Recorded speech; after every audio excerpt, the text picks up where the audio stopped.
सुजानगढ़ के पूर्व सभापति बाबूलाल कुलदीप के नेतृत्व में नगर परिषद आयुक्त के नाम सहायक लेखाधिकारी भवनलाल मेरड़ा को ज्ञापन सौंपा गया है। ज्ञापन में बाबूलाल कुलदीप अन्य पार्षदों ने बताया कि सुजानगढ़ में 27 दिसंबर से 49वीं राज्य स्तरीय मंत्रालय कर्मचारी 2022-23 खेलों का आयोजन होगा, जिसमें kho kho, football, basketball, badminton, volleyball, सतोलिया, रस्साकसी, table tennis, kabaddi, cricket, athletics व अन्य गेम होंगे तथा सांस्कृतिक प्रतियोगिताएं भी होंगी, जिसके तहत फुटबॉल का मैच के लोहिया स्टेडियम में प्रस्तावित है। लेकिन दुर्भाग्य की बात है कि लोहिया स्टेडियम में 1977 से लगे हुए 2 गोल पोस्ट गायब हैं। इसी प्रकार लोहिया स्टेडियम में भर्ती की जरूरत है, साफ सफाई की आवश्यकता है, रोशनी और नई 4 दीवारी की भी आवश्यकता है। अतः 27 दिसंबर से पहले लोहिया स्टेडियम में फिर से 2 गोल पोस्ट बनाए जाएं और अन्य सुविधाओं की भी व्यवस्था की जाए। ज्ञापन सौंपने के दौरान पार्षद इकबाल खान कायमखानी, पार्षद तरुण चियोता, जबार भुट्टा, अरविंद विश्वेंद्रा, पार्षद बिलाल हुरान, वीरेंद्र गहलोत, असलम गजदर सहित अनेक लोग मौजूद रहे। रस्साकसी है,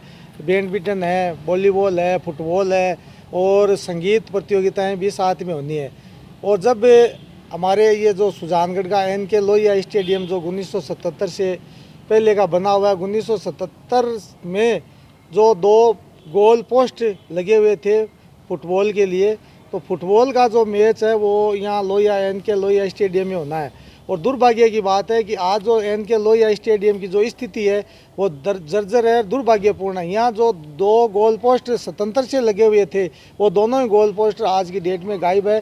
तो मैं सभापति जी से, नगर परिषद के आयुक्त साहब से, पूरे प्रशासन से ये निवेदन करना चाहूँगा कि 27 तारीख से ये प्रतियोगिता शुरू होने वाली है और 30 तारीख तक चलेगी। सुजानगढ़ के सभी स्कूलों में, अलग अलग मैदानों में, जगह जगह ये प्रतियोगिता होनी है। सुजानगढ़ के खेल प्रेमियों के लिए, जनता के लिए बहुत ही खुशी की बात है कि कई वर्षों के बाद में ये पूरे राज्य स्तर की कर्मचारी जो प्रतियोगिता होने जा रही है देखने को मिलेगी। सबको खेल का आनंद लेने का मौका मिलेगा।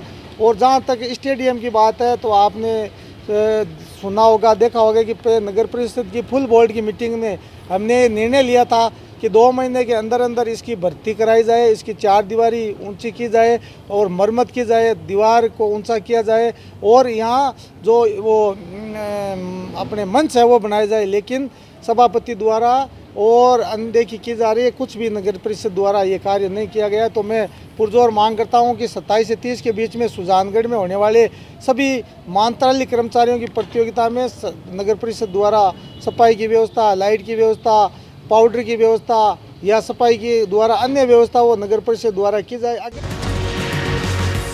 राजस्थान शिक्षा सेवा परिषद की सुजानगढ़ इकाई के सदस्यों और पदाधिकारियों ने प्राचार्य धन्नाराम प्रजापति के नेतृत्व में ज्ञापन उपखंड अधिकारी मूलचंद लूणिया को CM अशोक गहलोत के नाम सौंपकर स्कूल शिक्षा विभाग की सत्र 2022-23 की बकाया प्रधानाचार्य DPC 25 दिसंबर तक करवाने की मांग की है। ज्ञापन में बताया गया है कि सत्र 2022-23 की लंबित प्रधानाचार्य DPC उप प्रधानाचार्य से की जानी है, किंतु 8 माह का समय बीत गया है तथा पात्र उप प्राचार्य उपलब्ध होने के बाद भी DPC नहीं की जा रही है। पात्र शिक्षा अधिकारियों को उनका हक दिलवाते हुए 25 दिसंबर से पहले DPC किए जाने के आदेश फरमाए जाएं।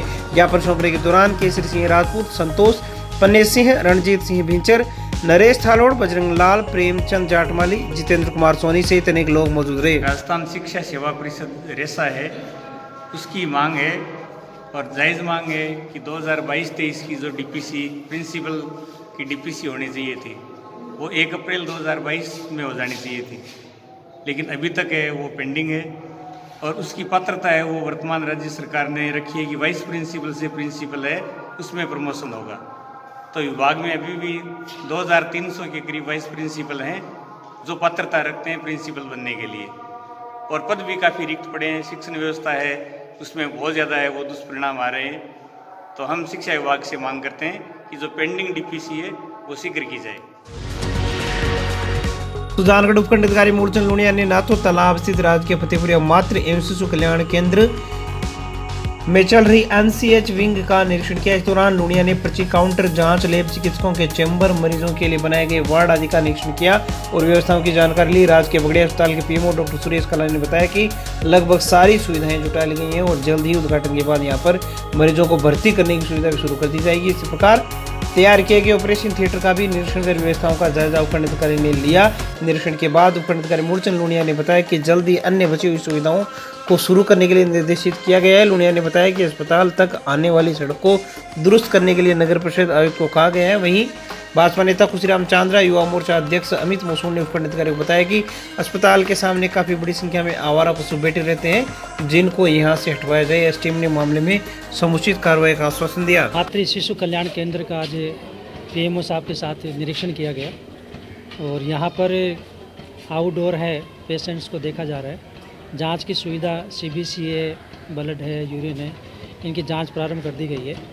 ऑपरेशन थिएटर है और इंडोर का जो काम है, पेशेंट्स को भर्ती करने का काम है, वो शिफ्ट किया जा रहा है और तकरीबन लगभग 75% काम हो चुका है और जल्दी ही इसको विधिवत रूप से इसका शुभारंभ करके इसको शुरू करवा दिया जाएगा। और साथ में आसपास एक तो सड़क निर्माण का जो कार्य है, आयुक्त महोदय नगर परिषद से बातचीत की गई थी, तो एक सड़क निर्माण का कार्य अधूरा है, उनसे पुनः बात की जाएगी और बाकी सभी चीज़ें यहाँ पर लगभग कंप्लीट है। सुजानगढ़ के सरावगी मोहल्ले में वार्ड नंबर 22 के आंगनबाड़ी केंद्र पर श्री दिगंबर जैन समाज सुजानगढ़ निवासी जयचंद लाल सुभाषचंद सोगानी परिवार के सौजन्य से सुजलांचल विकास मंच समिति के तत्वावधान में आंगनबाड़ी में पढ़ने वाले बच्चों को स्कूल बैग, वाटर बोतल, टिफिन, डिजिटल स्लेट का वितरण किया गया। संभवतः यह आंगनबाड़ी केंद्र सुजानगढ़ तहसील का पहला केंद्र है जहां पर बच्चे डिजिटल स्लेट के माध्यम से अध्ययन करेंगे। समाज सेविका कमला देवी बगड़ा की अध्यक्षता में आयोजित हुए कार्यक्रम में मुख्य अतिथि उपखंड अधिकारी मूलचंद लूनिया ने कहा कि भामाशाहों का ऐसा सहयोग अपने आप में अनुकरणीय है और दूसरों के लिए यह प्रेरणा का काम करेगा। वहीं समिति के अध्यक्ष उषा बगड़ा ने आयोजक की पृष्ठभूमि को रेखांकित करते हुए संस्थान के अन्य गतिविधियों के बारे में जानकारी दी। उपाध्यक्ष महावीर प्रसाद पाटनी ने बताया कि कार्यक्रम में राज्य के प्राथमिक विद्यालय वार्ड नंबर 10 के समस्त बच्चों को स्वेटर वितरित किए गए हैं। महिला बाल विकास अधिकारी गौरव चौधरी ने समिति के सेवा कार्यों की सराहना की व सहयोग के लिए आभार प्रकट करते हुए कहा कि डिजिटल स्लेट से पढ़ने वाली नगर के पहले आंगनबाड़ी केंद्र के ये बच्चे होंगे। इससे बच्चों को नई तकनीक के साथ जुड़ने का मौका मिलेगा। बतौर विशिष्ट अतिथि महिला पर्यवेक्षक चंद्रप्रभा गौड़, दिगंबर जैन समाज के उपाध्यक्ष लालचंद बगड़ा, समिति के सचिव विनीत बगड़ा, कोषाध्यक्ष महक पाटनी, मंजू देवी बाकलीवाल, मंजू देवी पाटनी मंच रहे। कार्यक्रम को सफल बनाने में समिति के संरक्षक कंवरीलाल काला जयपुर, पारसमल बगड़ा का सहयोग रहा। मंचासीन अतिथियों का स्वागत सरोज प्रजापत, मोहिनी शर्मा, सुमन, माया प्रजापत आदि लोगों ने किया। संचालन गुंजन शर्मा ने किया। इस अवसर पर संतोष बगड़ा, शेर सिंह धवाई, पवन शर्मा, मुक्तु कोसी, प्रहलाद नाई, गुलाम नबी, राजकुमार स्वामी सहित अनेक लोग मौजूद रहे। श्रीमान जयचंद लाल जी सुभाष चंद्र जी सोगानी जो हमारे भामाशाह हैं, उनके संयोग से सुजलांचल विकास मंच समिति के तत्वाधान में वार्ड नंबर 22 आंगनबाड़ी से ये कार्यक्रम कर रहे हैं। छोटा सा एक प्रोग्राम था बच्चों की खुशियों के लिए कि हम यहाँ से भी शुरू करें कि इसमें बच्चों को खुशियाँ मिलें और उनको हमारे भामाशाह द्वारा आज एक बैग, वाटर बोतल, टिफ़िन और एक डिजिटल स्लेट है। वो स्लेट ऐसी है, शायद चूरू जिला की आंगनबाड़ी में भी इस स्लेट से आंगनबाड़ी के बच्चों को नहीं पढ़ाया जाएगा। हमने ये प्रयास किया कि इस स्लेट से हम बच्चों को पढ़ाएं और इनकी गतिविधियाँ करें, क्योंकि बच्चे एक भगवान का रूप होते हैं। उनको जिस मिट्टी में ढाला जाता है, जिस तरह का उनको आकार दिया जाता है, वो शिक्षा आंगनबाड़ी से शुरू होती है और चाहती हूँ कि बच्चे अच्छा पढ़ाई करें। जय हिंद, जय।